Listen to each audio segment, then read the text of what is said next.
Greetings, loyal citizens of the Empire! Last night saw one of the most anticipated FFG live streams that played a whole game of Star Wars the deck building game in under an hour.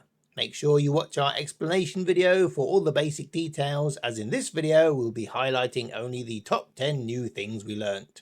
Plus giving you a slideshow of all the card close-ups they did for your convenience.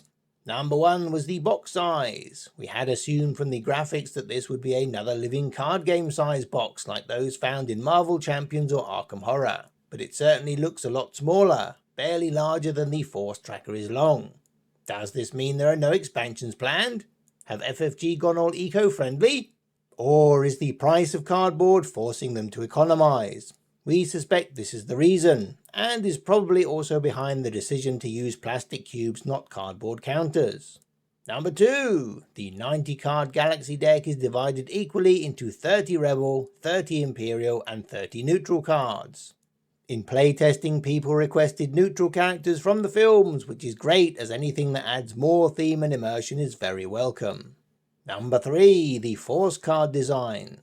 We knew that in the starter cards there were 3 distinct types devoted to attack, resource and force, but we hadn't seen the force cards. In fact, FFG made a point of not showing anyone, so we were delighted to see that the single copy of Imperial Inquisitor or Rebel Temple Guardian doesn't just give you a single force point, but is in fact a wild card that can give you a single point of anything. It's like a mini Lobot, and you know how much we love Lobot. Check out our video dedicated just to him. This card has excellent design, ensuring it is never useless if you are at maximum force. Number 4. The Millennium Falcon. We were surprised to see that the Falcon was a Rebel card, and not a neutral one, considering how much time it spent with Lando, and he is a neutral card. And it is definitely more of a combat ship than a smuggling ship with those stats. Maybe in the future we can see a neutral version. Number 5. When your base is destroyed, it doesn't get replaced till the start of your turn. So if your opponent gets a dream hand that can destroy more than one of your bases per turn, you aren't totally lost. Number 6. Still can't figure out why Jabba contributes so much force, other than you want him to be an 8-cost card. He is twice as powerful as a Temple Guard or Inquisitor, and those people have Jedi powers up the wazoo. Number 7. We finally know how to spell Utini. So there is a way to retrieve cards from the Galaxy discard pile.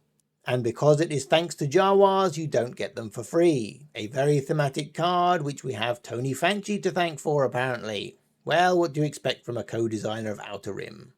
Number 8. Han Solo Synergy. If the Falcon is a Rebel card, then so must be Solo. And it is great to see the 2 of these combo up. If Chewbacca doesn't also fit into this, creating a triple threat somehow, we will be disappointed. But don't forget, unique cards are 1 in 90, and as we haven't seen any cards that search the Galaxy deck yet, it is something you can't rely on. Number 9. Themes. It was great to hear Caleb mention, however briefly, some themes that appear in the factions. For example, the Empire controls the Galaxy, so they have cards that affect the Galaxy row, like the TIE Bomber.